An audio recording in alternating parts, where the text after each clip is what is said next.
ज्यावेळी मागच्या वेळेस स्थायी समितीचं बजेट आपल्या समोर वाचन केलं आणि ते बजेट आता आपल्याकडे जे काही सुधारणा होऊन आलेलं आहे मी त्याचं आता आपल्या समोर वाचन करेन।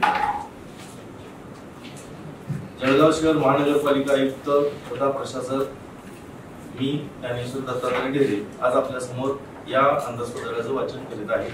महाराष्ट्र महानगरपालिका अधिनियमातील कलम 95 मी जळगाव शहर महानगरपालिका आयुक्त म्हणून सन 2024-25 या आर्थिक वर्षाचे जमा व खर्चाचे सुधारित व सन 25-26 या आर्थिक वर्षाचे मूळ अंदाजपत्रक उपरोक्त तरतुदीनुसार स्थायी समिती पब्लिक प्रशासक यांच्याकडे मान्यतेसाठी सादर करणे आवश्यक आहे।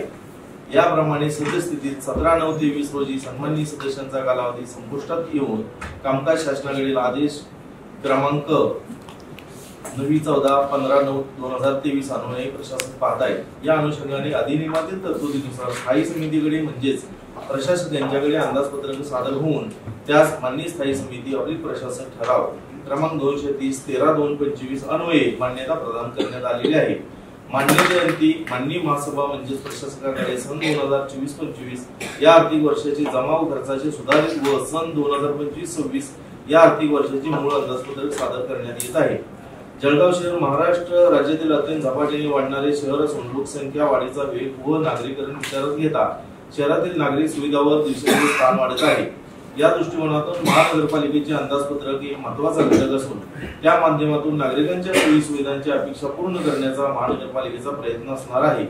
अंदाजपत्रक वास्तववादी परिपूर्ण लेखा सिद्धांतानुसार वर्गीकरण व परिणामकारक असणे अत्यंत महत्त्वाचे आहे। अंदाजपत्रकात तपशीलवार आर्थिक नियोजन व योजनांची माहिती असणे आवश्यक आहे। जळगाव शहरातील वाढत्या समस्या व पायाभूत सुविधेवरचा ताण विचारात घेता त्यावर मात करून उपाययोजना करण्यासाठी मोठ्या प्रमाणात निधीची आवश्यकता आहे।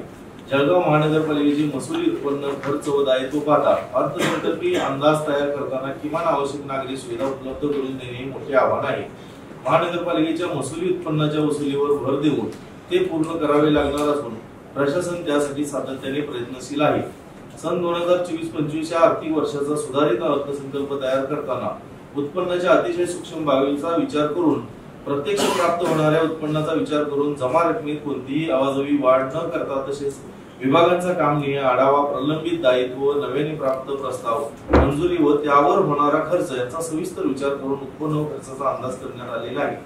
सन 2025-26 या आगामी आर्थिक वर्षात जळगाव शहरातील सौंदर्यीकरण शहरातील वाहतूक व्यवस्था याकरिता शहरात आवश्यक त्या ठिकाणी नव्याने सिग्नल यंत्रणा कार्यान्वित करणे शहरातील वाढीव हद्दीत दिवाबत्ती व्यवस्था कार्यान्वित करणे पर्यावरणाच्या दृष्टीने प्रदूषण कमी करण्यासाठी नागरिकांसाठी ट्री बँक यासारखा उपक्रम राबवणे घनकचरा व्यवस्थापन व मलनिस्सारण यासारख्या योजना सुरळीत कार्यान्वित करणे तसेच अमृत योजनेअंतर्गत शहरातील पाणी पुरवठा 24/7 सुरळीत करणे इत्यादी नागरिकांसाठी सुविधा देण्याच्या दृष्टिकोनातून प्रशासन प्रयत्नशील आहे। सर्व तक्रारी ऑनलाईन नोंदवणे व त्याचे तातडीने निराकरण करणे तसेच डिजिटायझेशन या माध्यमातून सेवांची माहिती नागरिकांना देण्याचा प्रशासनाचा मानस व प्रयत्न आहे। जिल्हा नियोजन समितीच्या माध्यमातून नागरी दलितेतर वस्ती सुवर्ण जयंती नवरोत्थान नाविन्यपूर्ण योजना नागरी दलित वस्ती सुधारणा या योजनांमधील सन 2024-25 मधील मंजूर झालेली निधीमधील कामे 2025-26 मध्ये पूर्ण करण्याचे नियोजन करण्यात आलेले आहे। तसेच सदर शासकीय योजनांमधील पुढील 2025-26 या आर्थिक वर्षात प्राप्त होणाऱ्या निधीच्या अनुषंगाने नियोजन करण्यात येणार असून त्यासाठी लागणाऱ्या अनुदाने महानगरपालिका हिस्सा रकमेसाठी देखील एकत्रित तरतूद अंदाजपत्रकात करण्यात आलेली आहे।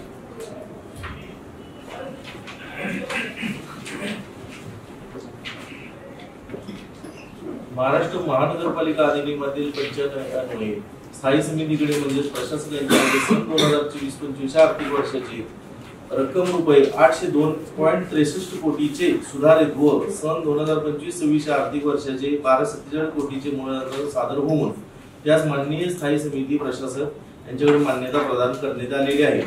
माननीय स्थायी समिती प्रशासक यांचे मान्यतेअंती माननीय महासभा म्हणजे प्रशासकाकडे सन 2024-25 आर्थिक वर्षाचे जमा व खर्चाचे सुधारित व सन 2025-26 आर्थिक वर्षाचे मूळ अंदाजपत्रक सादर करण्यात येत आहे। सन 2024-25 चे सुधारित व सन 2025-26 चे मूळ अंदाजपत्रातील जमा खर्चाच्या बाबीवर विचार करून सन 2024-25 चे सुधारित व सन 2025-26 चे मूळ अंदाजपत्रकात माननीय महासभा अभिलेख प्रशासक यांच्या सभेत खालीलप्रमाणे काही दुरुस्त्या सुचवण्यात येत आहेत। त्या दुरुस्त्या मी आपल्या समोर वाचन करतो।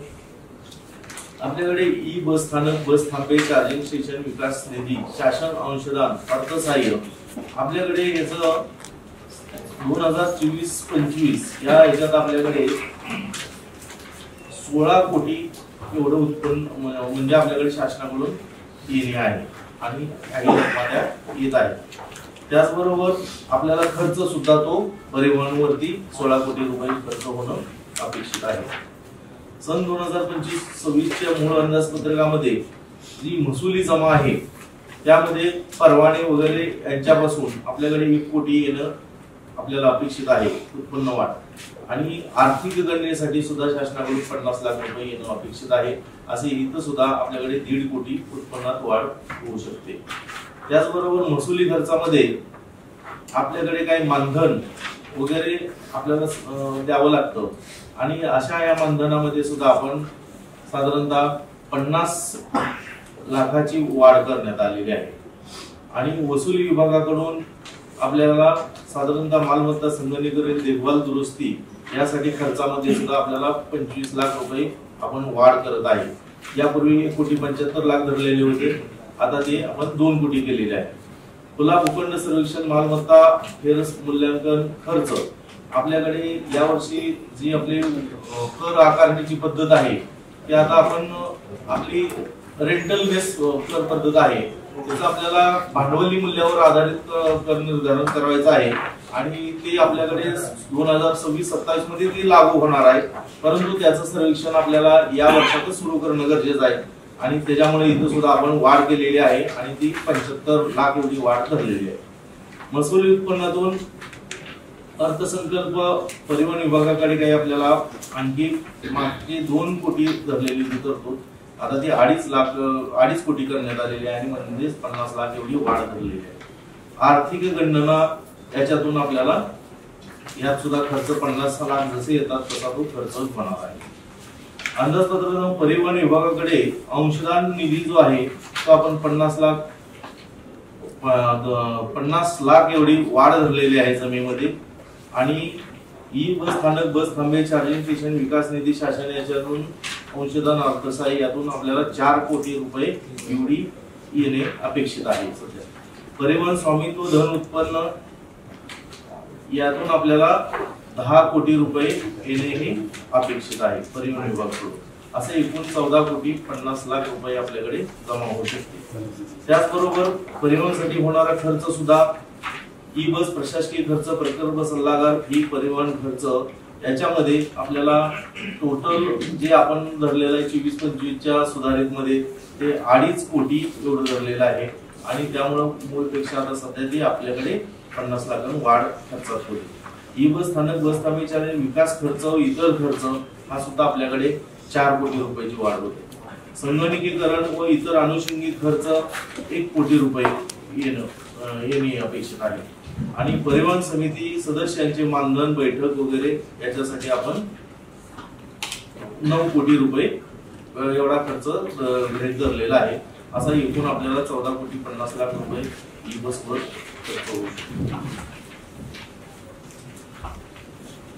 शकतो। अशा तऱ्हेने एकूण सन 2024-25 चे सुधारित आणि 25-26 चे मूळ अंदाजपत्राचे एकूण जी वाढ आहे ती अशी जे वाचन केलं त्या पद्धतीनं एकूण वाढ ही आपल्याकडे 24-25 च्या सुधारितला 16 कोटी होत आहे आणि सन 2025-26 ला आपण 16 कोटी गृहीत धरलेले आहे आणि एकूण बजेट जे झालेलं आहे ते आपल्याकडे 9 कोटी 98 लाख या सिल्केचं बजेट करून 16 कोटींनी वाढ होऊन टोटल बजेट 1263 कोटी 15 लाख एवढ्या अंदाजपत्रक आज सगळीकडे आपण त्याला मंजुरी देत आहोत।